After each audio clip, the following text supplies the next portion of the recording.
In this video, we're looking at 2022 Paper 1 Question 4. It's mostly sequences and series. The first part of this question is an iterative equation.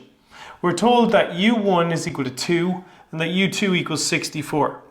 And then we're given an equation to work out any other value in the sequence. un plus 1 is equal to the square root of un divided by un minus 1. In other words, in order to find this term, I need to use the previous term, un, and the term before that as well. So if I'm looking for u3, I need to use u2 and use u1 to work it out. We're asked to work out u3 in the form 2 to the power of p. So let's start off here. Obviously here I'm looking for u3. So you should realize if we're going to sub into this equation, if I want to work out u3, then n has to be 2. So you could think of it as, imagine if I was subbing in n equals 2 into this equation. If I sub n equals 2 into this equation, then the left hand side would become u2 plus 1, or in other words u3. And that is equal to the square root of un, in this case would be u2, and u2 minus 1 is u1.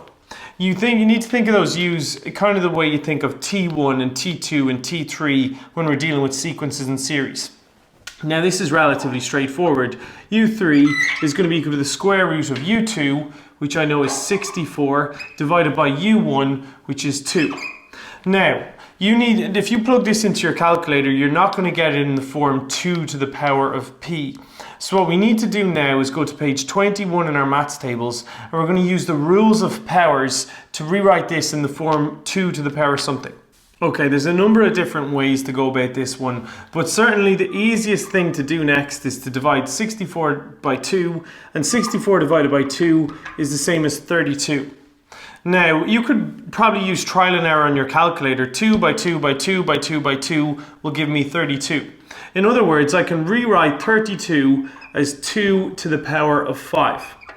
Now, you should remember that a square root is the same as to the power of a half. So another way of writing the square root of 2 to the power of 5 is in the form 2 to the power of 5 to the power of a half. Putting something to the power of a half is the same as writing a square root.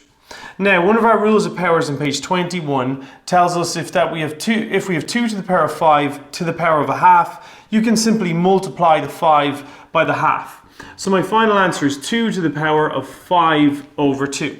In other words, 5 multiplied by a half gives me 5 over 2. Now that's my final answer there.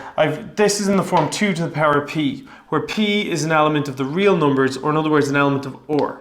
Okay, in B part I here, we're given 3 terms in an arithmetic sequence. 5e to the power minus k, 13, and 5e to the power k. If you're told that 3 terms are an arithmetic sequence, the first thing that should jump into your head is that the difference between them is the same. There must be a common difference. In other words, the third term minus the second term has to be the same as the second term minus the first term. So to come up with an equation here, I could rewrite this. Obviously the third term here is 5e to the power k. I know that the third term minus the second term is equal to the second term minus the first term. And immediately I have an equation. And now all I need to do is manipulate this and we'll get to our final answer. We want to write this in terms of y, where e to the power k is equal to y. So obviously there's no issue here. The first term will become 5y minus 13 equals 13. Now you might run into bother here, so let's walk through this one. Again, we need to use the rules of powers on page 15 to deal with this. E to the power of minus k can be rewritten as 1 over e to the power of plus k. That's one of our rules on page 21.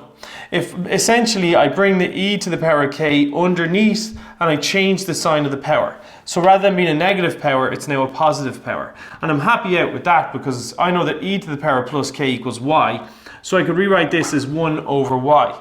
In other words, minus 5 times this is the same as minus 5 times 1 over y.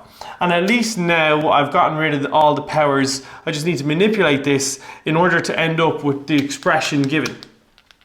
So for the moment I'm going to do nothing, only simplify the last term. If I simplify the last term, it's simply 5 over y. Obviously the issue here is that there's a fraction. I don't want that fraction. In order to get rid of that fraction, I need to multiply by y. If I want to multiply this term by y, I have to multiply every term by y. If I multiply the first term by y, I get 5y squared minus 13y equals 13y minus 5. So basically I just multiplied everything by y there, and I'm left with no more fractions. If I simply move everything to the left hand side now, I'll get my final answer. My final answer is 5y squared minus 26y plus 5 is equal to 0. And you can clearly see that that's what we were asked for, so that's our final answer. Now in B part 2, we're asked to use the answer from B part 1 to work out a value for k. And we want our values for k in the form lnp or minus lnp. So we have a quadratic equation, and you factorize your quadratic and you get this. So you can factorize that in whatever manner you've learned to factorize. Once I've factorized this, I let each factor equal to 0 and I solve. My two answers for y work out as y equals 1/5 and y is equal to 5. Obviously I'm not looking for y. Remember that we substituted in y instead of e to the power k. So I actually have e to the power k equals 1/5 or e to the power k equals 5. So let's work on how we can solve this. You can, obviously our answers have ln's in them, so that's a giveaway. But you should recognize that the unknown here is in the power. And whenever the unknown is in the power, we introduce logs. So I'm going to introduce the natural log on the left hand side and the natural log on the right hand side. I can say if e to the power k equals 1/5, then ln e to the power k equals ln 1/5. Let's just deal with the first one, then we'll worry about the second answer in a moment. Now, in this case, remember, once you've introduced logs, you can bring your power in front. If I've ln something to a power, I can just bring the k in front and write this as k ln e. For the moment, let's not do anything with the right hand side. Ln e, that means log e to the base e. If you plug that into your calculator, it's just 1. So you end up with k is equal to ln 1/5. But you should notice that that's not the format we were asked to write our answer in. I need to manipulate this 1/5. We need to use a rule of powers that we used previously. The rule of powers that we need to use here is that 1 over a to the power of p is equal to a to the power of minus p. So if I have 1 over 5 to the power of 1, I can rewrite that as 5 to the power of minus 1. And that's useful. You'll see why I've done that in a moment. Instead of ln 1/5, instead of 1/5, I can put in 5 to the power of minus 1. So this actually becomes ln 5 to the power of minus 1. Look what we can do on the right hand side now. If I have log of something to a power, I can bring the power in front. And I end up with k is equal to minus ln 5. And that's the format we needed in. That's our first answer. And let's look at our second answer. The second one is simpler. I have e to the power k equals 5. So I introduce log on the left hand side and I introduce a log on the right hand side. I'm introducing the natural log ln. On the left hand side I have ln e to a power, so I simply bring the power in front.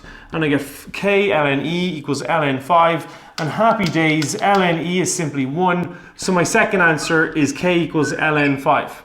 You can clearly see now that these are in the format we were looking for. It said my answers had to be lnp and minus lnp. Clearly in this context, p is equal to 5.